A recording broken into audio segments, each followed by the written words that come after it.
Bismillahirrahmanirrahim. Assalamualaikum warahmatullahi wabarakatuh. Alhamdulillah rabbil alamin wassalatu wassalamu ala asrofil anbiya wal mursalin wa ala alihi wa sahbihi ajmain, amma ba'du. Perkenalkan, nama saya Rahmat Rahmadani dari jurusan Pendidikan Agama Islam Fakultas Tarbiyah dan Keguruan dari lokal PAI 5I, mata kuliah Usul Fiqh. Baiklah, di sini saya akan menjelaskan tentang apa itu muslahah mursalah. Di sini saya akan menjelaskan ada beberapa 4 bagian tentang muslahah mursalah. Yang pertama itu apa saja pengertian maslahah mursalah. Yang kedua, apa saja macam-macam maslahah mursalah. Yang ketiga, apa saja syarat-syarat maslahah mursalah.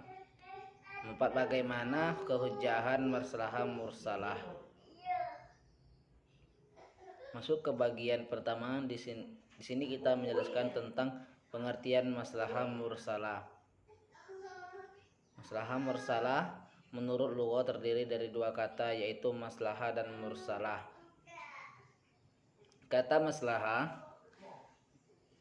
berasal dari kata kerja bahasa Arab solaha yasluhu, menjadi sulhan atau maslahatan, yang berarti mendatangkan kebaikan. Menurut Muhammad Hasbi As-Siddiqi ialah al-muhafazatu al-maqsudil syari'il bidaf'il mafasid anil halqi, yang artinya memelihara tujuan syarak dengan jalan menolak segala sesuatu merusakkan makhluk. Menurut Imam Ar-Razi, maslahah adalah sebagai berikut: bi annaha ibaratun anil manfaati allati qasadaha syari'ul hakim li ibadi fil hibzi dinihim wa nufusihim wa uqulihim wa naslihim wa amwalihim, yang artinya maslahah adalah perbuatan yang bermanfaat yang telah diperintahkan oleh musyari'i Allah kepadanya tentang pemeliharaan agama, jiwa, akal, keturunan, dan harta badannya. Sedangkan menurut Imam Ghazali, amma maslahatu fahiya ibaratu fil asli anil jalbi manfaati au daf'il madarrat, yang artinya maslahah pada dasarnya ialah meraih manfaat dan menolak mudarat. Adapun definisi lain mengenai maslahah mursalah itu menurut bahasa, maslahah berarti manfaat dan kebaikan, sedang mursalah berarti lepas. Menurut istilah maslahah, mursalah ialah kemaslahatan yang tidak ditetapkan oleh syarak dalam penetapan hukum dan tidak ada dalil yang menyuruh mengambil atau menolaknya. Maslahah mursalah itu yang mutlak karena ia tidak terikat oleh dalil yang mengakui atau dalil yang membatalkannya. Misalnya kemaslahatan yang karenanya para sahabat mensyaratkan pengadaan penjara, pencetakan mata uang, penetapan tanah pertanian di tangan pemiliknya, dan memungut pajak terhadap tanah itu atau lain yang termasuk kemaslahatan yang dituntut oleh berbagai kebutuhan atau berbagai kebaikan, namun belum diasarkan hukumnya dan tidak ada bukti syarak yang menunjukkan terhadap pengakuan atau pembatalannya. Masuk yang kedua, yaitu macam-macam maslahah mursalah. Dari segi pandangan syarak, maslahah dibagi menjadi 3, yaitu maslahah mudtabarah, yaitu kemaslahatan yang didukung oleh syari dan dijadikan dasar dalam penetapan hukum. Misalnya kewajiban puasa pada bulan Ramadan mengandung kemaslahatan bagi manusia, yaitu untuk mendidik manusia agar sehat secara jasmani maupun rohani. Kemaslahatan ini melekat langsung pada kewajiban puasa Ramadan dan tidak dapat dibatalkan oleh siapapun. Demikian juga kemaslahatan yang melekat pada kewajiban zakat, yaitu untuk mendidik jiwa muzakkiyah agar terbebas dari sifat kikir dan kecintaannya yang berlebihan pada harta, dan untuk menjamin kehidupan orang miskin. Kemaslahatan ini tidak dapat dibatalkan, sebab jika dibatalkan akan menyebabkan hilangnya urgensi dan relevansi dari pensyariatan zakat. 2. Maslahah mulghah, yaitu kemaslahatan yang ditolak oleh syar'i dan syariat. Menetapkan kemaslahatan lain selain itu misalnya adalah kemaslahatan perempuan menjadi imam bagi laki-laki yang bertentangan dengan kemaslahatan yang ditetapkan oleh syar'i, yaitu pelarangan perempuan menjadi imam bagi laki-laki. Demikian juga kemaslahatan yang diperoleh oleh seorang pencuri ditolak oleh syar'i dengan mengharamkan pencurian demi melindungi kemaslahatan yang lebih besar, yaitu kemaslahatan rasa aman bagi masyarakat. 3. Maslahah mursalah, yaitu kemaslahatan yang belum tertulis dalam nas dan ijma, serta tidak ditemukan nas atau ijma yang melarang atau memerintahkannya mengambilkannya. Kemaslahatan ini dilepaskan oleh syar'i dan diserahkan kepada manusia untuk mengambil atau tidak mengambilnya. Jika kemaslahatan itu oleh manusia, maka akan mendatangkan kebaikan bagi mereka. Jika tidak diambil juga tidak akan mendatangkan dosa. Misalnya pencatatan perkawinan, penjatuhan talak di pengadilan, kewajiban memiliki SIM bagi kendaraan bermotor, dan lain-lainnya. Sedangkan ulama usul membagi maslahah kepada 3 bagian, yaitu maslahah dahuriyah. Maslahah daruriyah yaitu segala hal yang menjadi sendi eksistensi kehidupan manusia harus ada demi kemaslahatan mereka. Bila sendi itu tidak ada atau tidak dipelihara secara baik, kehidupan manusia akan kacau. Kemaslahatannya tidak terwujud di dunia maupun di akhirat.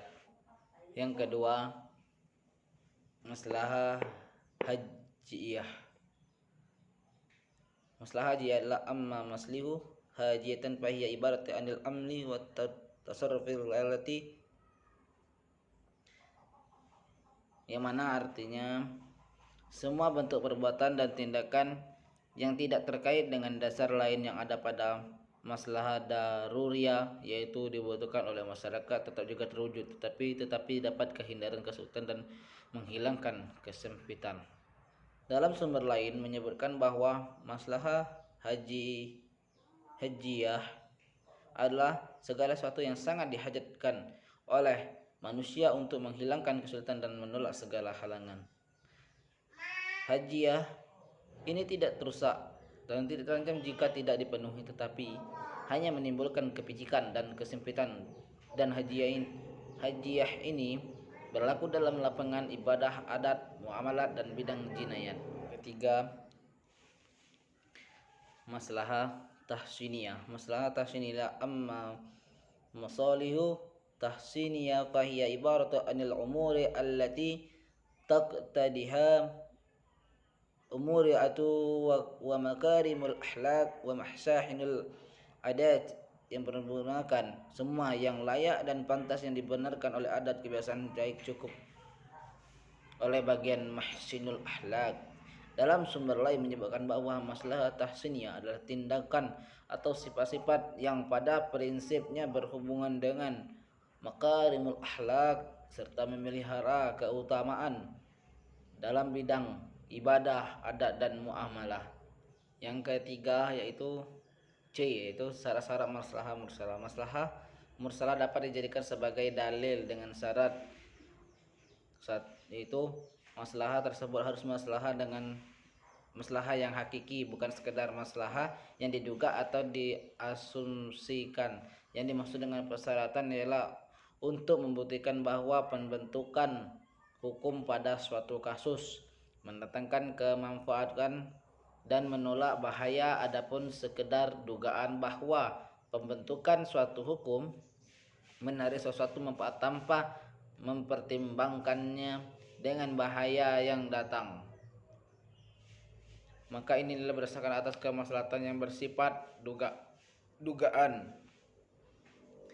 Misalnya larangan bagi suami untuk menalak istrinya dan memberikan hak talak tersebut kepada hakim saja dan semua keadaan. Semuanya pembentukan hukum semacam ini menurut kami tidak mengandung terhadap maslahah. Bukan hal itu didapat mengakibatkan rusaknya rumah tangga dan masyarakat. Hubungan suami dengan istrinya ditegakkan di atas suatu dasar paksaan undang-undang, tetapi bukan atas dasar keikhlasan. Kemaslahatan tersebut harus kemaslahatan umum, bukan kemaslahatan menjadi pribadi, kemaslahatan khusus.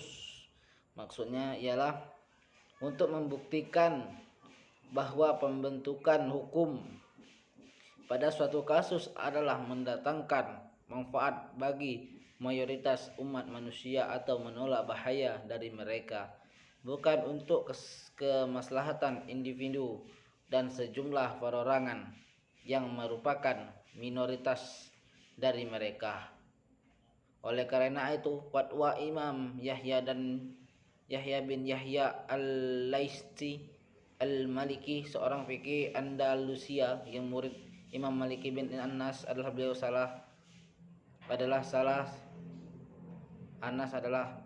salah. Beliau memberikan fatwa kepada Raja Andalusia yang berbuka puasa dengan sengaja pada siang hari bulan Ramadan bahwa tidak ada kafarat baginya kecuali puasa 2 bulan berturut-turut. Beliau mendasarkan fatwanya bahwa kafarat adalah mencegah orang yang berbuat dosa dan menahannya sehingga ia tidak kembali pada perbuatan dosa serupa dan tidak ada dapat menahan sang raja ini dari itu hal ketika puasa 2 bulan. Adapun memerdekakan budak, maka hal ini terlalu mudah baginya. Fatwa ini didasarkan pada kemaslahatan, tetapi hanya khusus pada raja, bukan bersifat umum. Karena sudah jelas bahwa kafarat bagi orang berbuka puasa pada siang hari bulan Ramadan dengan sengaja adalah memerdekakan seorang budak. Kemudian barang siapa yang tidak mendapatkannya, maka ia berpuasa selama 2 bulan berturut-turut. Selanjutnya, jika tidak sanggup, maka ia memberikan makanan kepada 60 orang miskin tanpa membedakan antara seorang raja atau fakir miskin yang berbuka puasa pada siang hari bulan Ramadan dengan sengaja. Jadi kemaslahatan ini dibatalkan. 3. Kemaslahatan tersebut sesuai dengan maqasidul syariah dan tidak bertentangan dengan dalil syarak. Oleh karena itu tidak sah mengakui kemaslahatan yang menuntut persamaan antara laki-laki dan perempuan dalam hal pembagian warisan, karena hal itu bertentangan dengan nas Al-Quran. Masuk yang terakhir yaitu D. Kehujahan maslahah mursalah. Dalam kehujahan maslahah terdapat perbedaan pendapat di kalangan ulama usul. Di antaranya 1. Maslahah mursalah tidak dapat menjadi hujjah atau dalil menurut ulama-ulama Syafi'iyah, ulama-ulama Hanafiyah dan sebagian ulama Malikiyah dengan alasan bahwa dengan nasih dan kias yang dimenangkan syarat senantiasa memperlihatkan kemaslahatan umat manusia, tak ada satupun kemaslahatan manusia yang tidak dapat diperhatikan oleh syariat melalui petunjuk. B. Pembinaan hukum Islam yang semata-mata didasarkan kepada maslahat berarti membuka pintu bagi keinginan hawa nafsu. 2. Menurut Al-Ghazali, maslahah mursalah yang dapat dijadikan dalil hanyalah maslahah daruriyah, sedangkan maslahah hajiyah dan maslahah tahsiniyah tidak dapat dijadikan dalil. Mungkin itu saja yang dapat saya sampaikan, lebih dan kurangnya saya mohon maaf. Wabillahi taufiq wal hidayah. Wassalamualaikum warahmatullahi wabarakatuh.